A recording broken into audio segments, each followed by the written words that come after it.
pagi Pak. Apa kabar Bapak? Kabar baik Pak. Bagaimana Pak? Ada yang bisa saya bantu?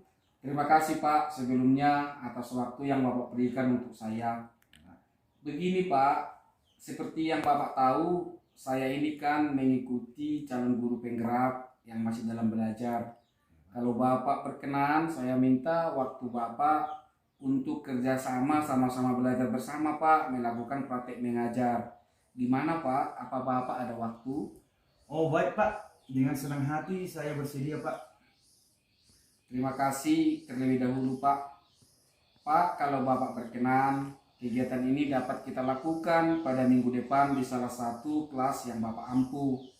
Bapak nanti melakukan praktek mengajar dan saya sendiri akan menjadi observatornya ya Pak. Boleh Pak, saya akan atur waktu untuk itu ya Pak. Pak, kira-kira nanti yang Bapak lakukan dalam praktek mengajar, apa tujuan pembelajarannya Pak? Baik Pak, saat ini saya di kelas 9 pada topik mengenai perdagangan internasional. Oh begitu Pak, mengenai perdagangan internasional. Kira-kira apa pengembangan yang Bapak kehendaki dalam praktik mengajar nanti Pak yang akan kita laksanakan? Begini Pak, selama ini saya mengamati, saya mengajar materi IPS dengan topik apapun. Siswa kurang memiliki minat dan kemauan untuk belajar Pak. Artinya peran aktif anak-anak sangat rendah. Saya ingin melakukan praktik mengajar ini fokus pada peningkatan minat dan peran aktif anak di kelas dalam belajar IPS Pak. Oh begitu ya Pak. Ya Pak. Luar biasa Pak Erel. Bapak selama ini melihat anak-anak kurang tertarik dalam belajar IPS ketika mengajar dalam materi apapun. Bapak mau meningkatkan minat dan partisipasi anak di kelas dalam belajar. Kira-kira Pak Erel, apa strategi yang akan Bapak persiapkan untuk melakukan itu? Selama ini saya mengajar secara konvensional Pak. Saya sangat menerangkan materi IPS ke anak-anak. Saya akan coba mendesain pembelajaran yang lebih menantang dan kooperatif, yakni dengan cara membentuk kelompok belajar di kelas. Kemudian saya akan mencoba melibatkan anak dalam belajar dan saya akan coba stimulus anak dengan media belajar yang lebih menarik Pak. Baik Pak, saya yakin dengan itu. Selamat mempersiapkan semua kelengkapannya ya Pak, dan tetap semangat. Oh Bapak, saya berikan instrumen pada lembar-lembar ini Pak. Semoga dapat membantu Bapak mempersiapkannya. Sampai jumpa minggu depan ya Pak. Baik Pak. Terima kasih Pak. Terima kasih Pak.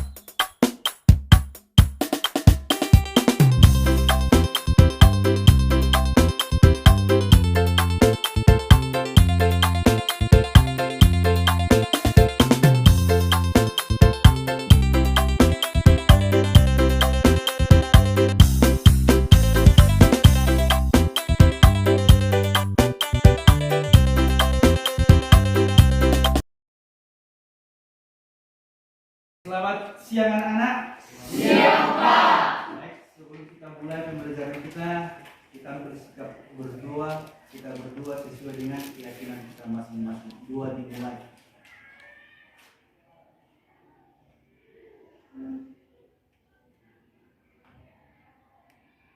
Doa selesai.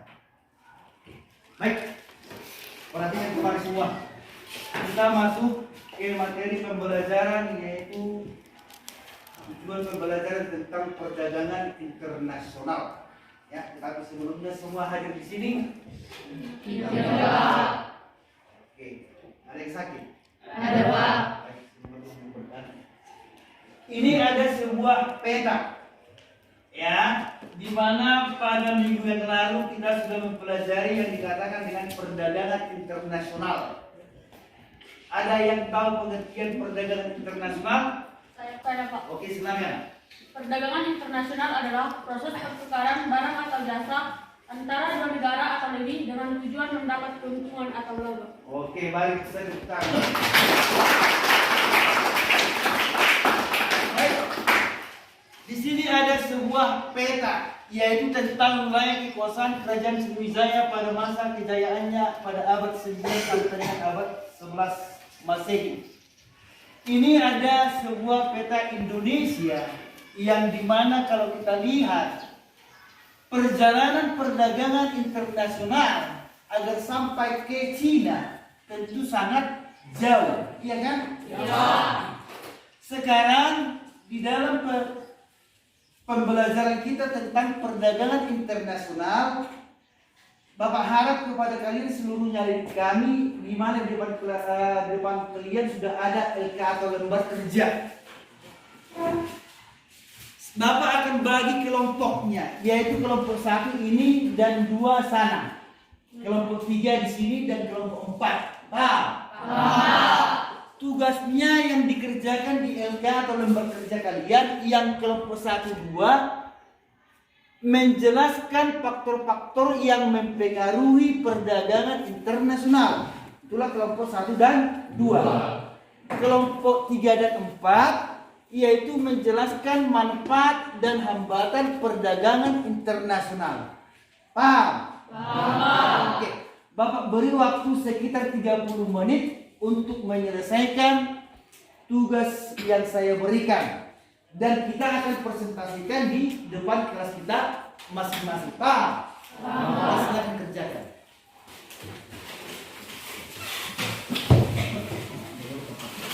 Faktor yang mempengaruhi perdagangan internasional.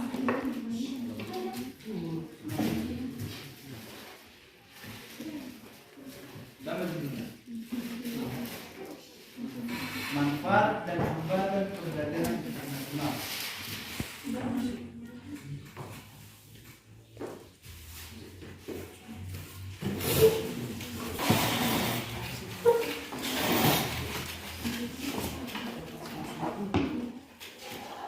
Tiga 30 menit waktunya biar kita presentasi ya.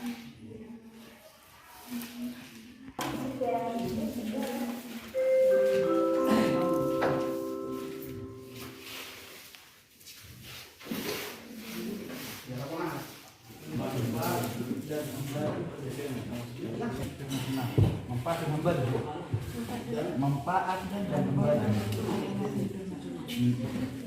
Langsung perdagangan internasional.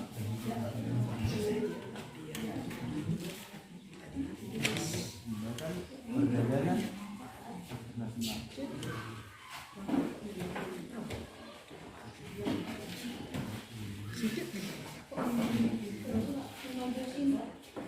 Faktor-faktor yang manfaat seperti itu. Silakan tulis.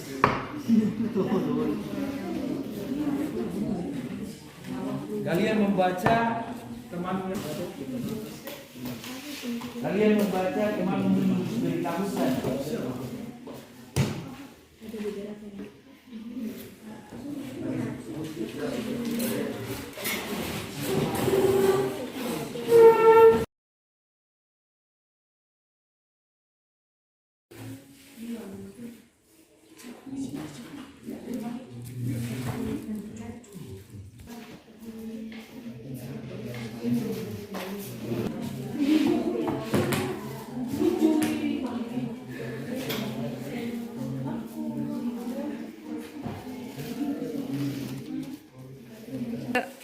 Oke, baik. Waktunya telah selesai. Kita semua tepuk tangan dulu. Nah, kita akan presentasikan hasil karya kalian atau lembar kerja kalian di depan kelas kita masing-masing. Kita mulai dari kelompok 1 atau kelompok pertama untuk presentasi. Saya minta harap 4 orang hadir di sini. Silakan.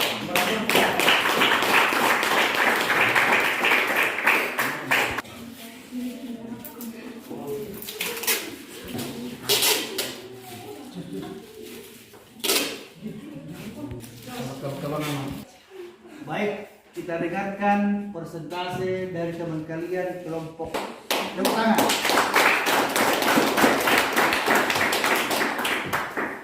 Terima kasih atas kesempatan yang telah diberikan kepada kami untuk mempresentasikan mengenai faktor yang mempengaruhi perdagangan internasional. Faktor yang mempengaruhi terjadinya perdagangan internasional dipengaruhi oleh 2 hal, yaitu perbedaan sumber daya alam yang dimiliki oleh setiap negara. Yang kedua, perbedaan tingkat kualitas sumber daya manusia. Yang ketiga, perbedaan ilmu pengetahuan dan teknologi atau iptek. Yang kelima, perbedaan harga barang, perbedaan upah dan biaya produksi, dan perbedaan selera. Baiklah, Jika ada pertanyaan untuk baiklah, saya Ceria Sihaan dari kelompok 3 ingin bertanya kepada kelompok pertama. Bagaimana perbedaan suatu budaya itu memengaruhi perdagangan internasional? Oke, silakan.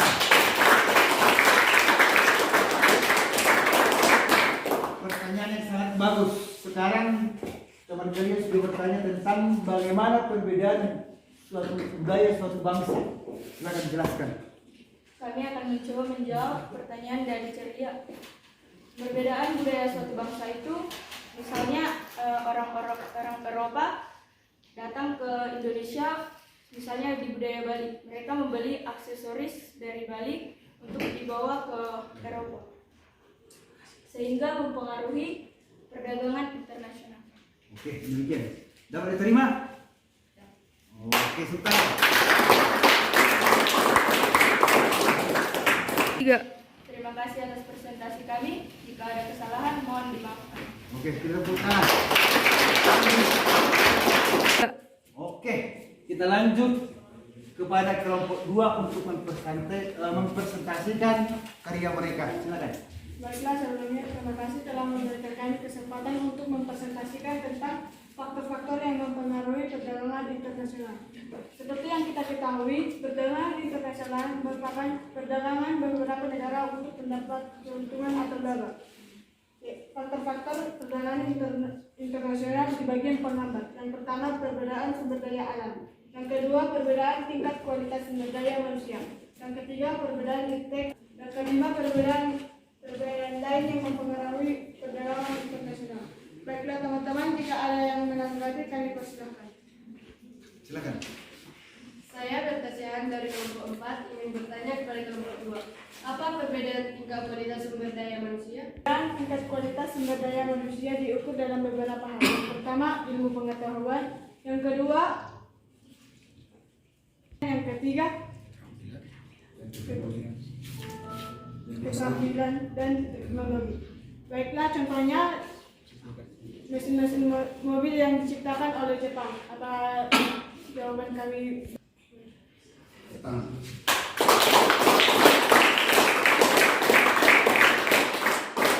Demikianlah dari kelompok 2. Mereka sudah mempresentasikan karya mereka di depan kelas dan sudah memberikan jawaban. Apakah kamu bisa menerima?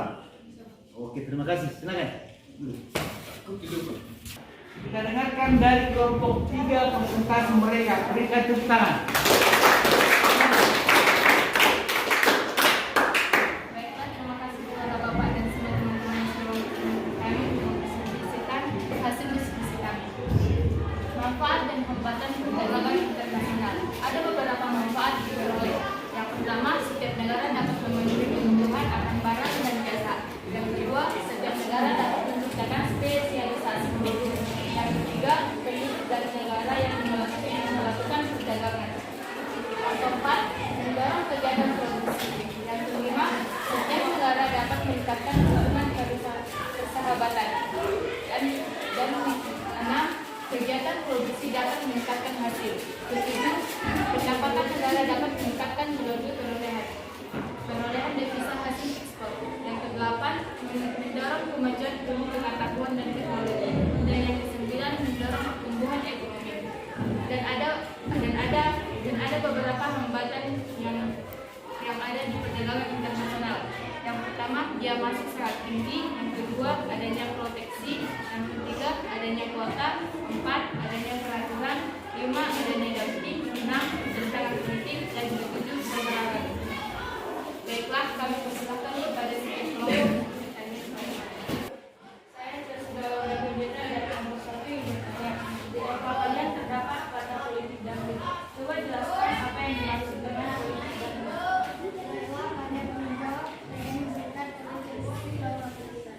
Politik dumping adalah kebijakan yang menjual barang di luar negeri lebih murah daripada di dalam negeri. Oke, tangan.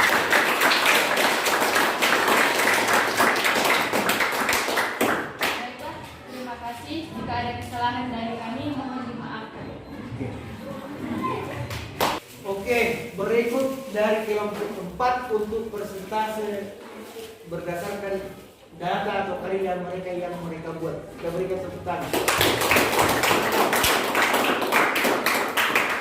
Baiklah, terima kasih untuk kita semuanya yang memberikan kesempatan kepada kami kelompok 4 ingin mempresentasikan tentang manfaat dan hambatan perdagangan internasional. A. Manfaat perdagangan internasional. 1. Memenuhi kebutuhan barang atau jasa. Yang kedua, menciptakan spesialisasi produk. Yang ketiga, melakukan perdagangan dengan mudah dan murah. Yang keempat, mendorong kegiatan produksi. Yang kelima, meningkatkan hubungan persahabatan antar negara. Yang keenam, meningkatkan hasil sehingga perusahaan berkembang maju. B. Hambatan perdagangan internasional. Yang pertama, biaya masuk barang sangat tinggi. Yang kedua, adanya proteksi. Yang ketiga, adanya kuota. Yang keempat, adanya peraturan. Yang kelima, adanya dumping. Yang keenam, pertentangan politik. Yang ketujuh, peperangan. Baiklah, jika ada yang mau bertanya pada kelompok kami silakan. Baiklah, saya Karisma Sitomo dari kelompok 2 ingin bertanya kepada kelompok 4. Apa yang dimaksud dengan spesialisasi produk? Spesialisasi produk adalah produk yang menghasilkan barang yang berbeda dengan negara lain atau produk lain.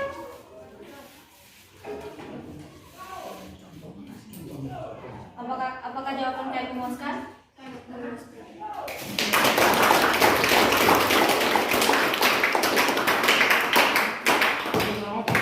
Di sini dikatakan tadi spesialisasi produk, ya.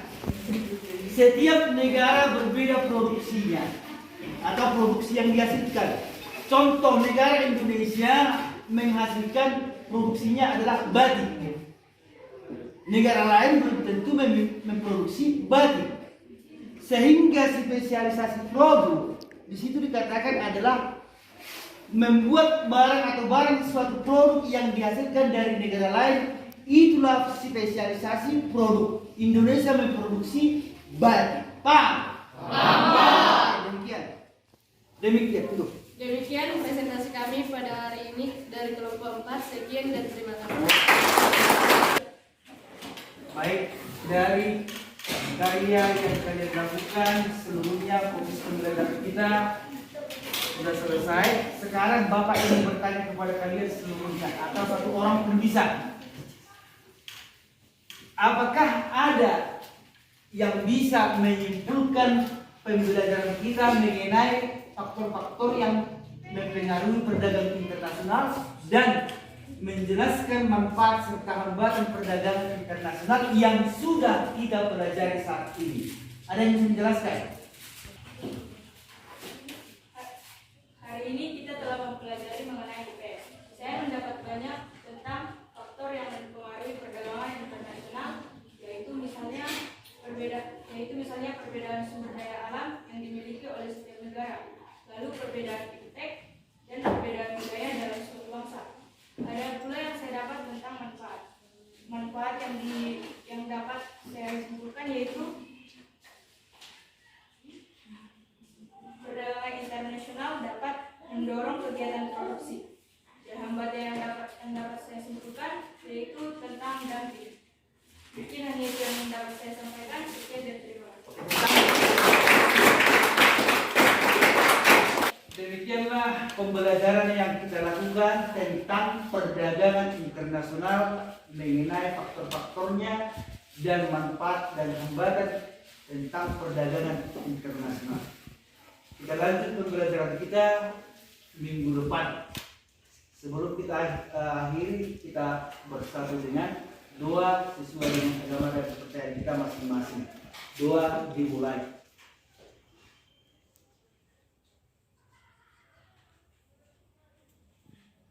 Doa selesai. Selamat siang. Selamat siang.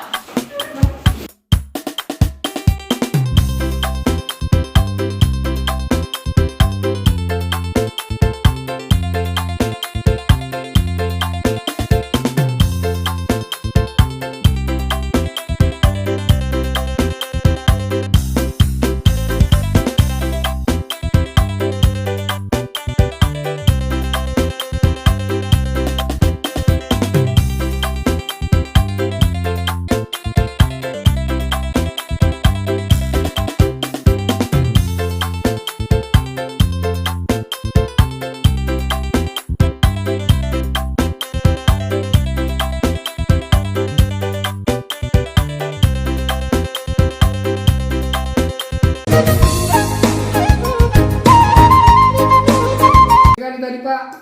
Terima kasih Pak. Ya, terima kasih luar biasa Pak Erel.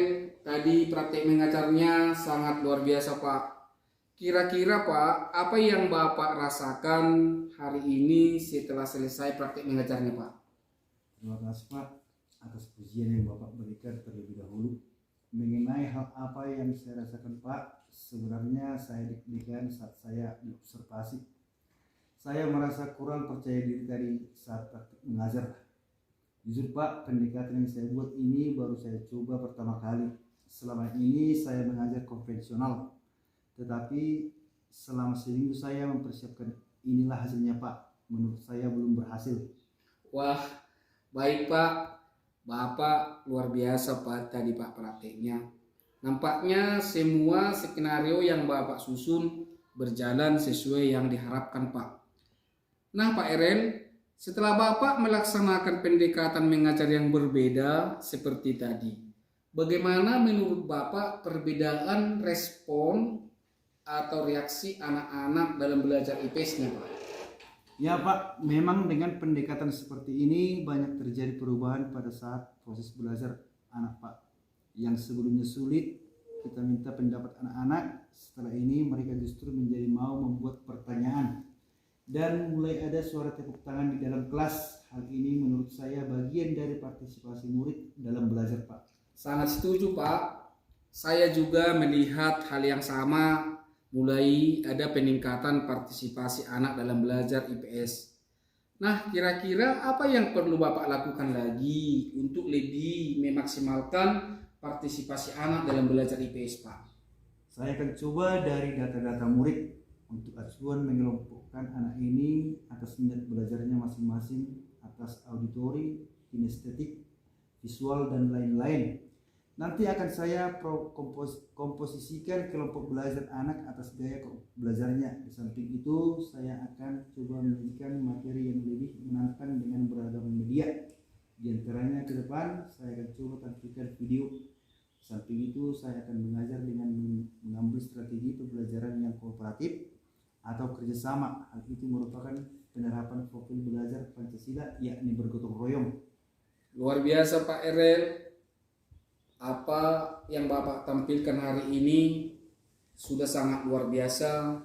Namun saya juga mengharapkan semoga Bapak akan lebih bersemangat lagi dalam melakukan pengembangan pembelajaran yang lain Pak. Tetap semangat ya Pak. Salam guru hebat Pak. Salam guru hebat, terima kasih Pak.